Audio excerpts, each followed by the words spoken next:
नमस्कार मित्रांनो, सावळी फार्मिंग विषमुक्त शेतीमध्ये आपलं सहर्ष स्वागत आहे।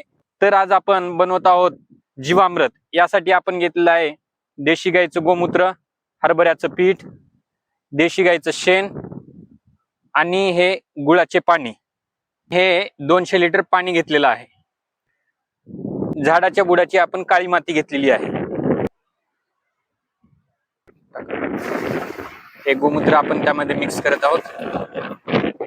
गुळाचं पाणी आपण मिक्स करत आहोत।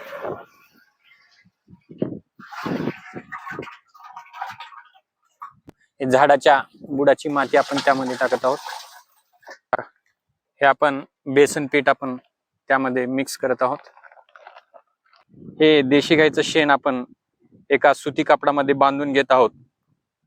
हे जीवामृतसाठी आपण हे शेणाची अशी आपण पोटली बनवलेली आहे, जो की त्यामध्ये जीवामृत मध्ये मिक्स होईल व शेण आपल्या नंतर काढता येईल।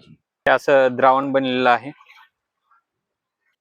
याला 7 दिवस घड्याळाच्या काट्याप्रमाणे सकाळ संध्याकाळ फिरवायचं आहे व 7 दिवसानंतर हे आपल्याला वापरण्यासाठी तयार होईल, जे की सर्व पिकासाठी एक शक्तिवर्धक म्हणून काम करेल।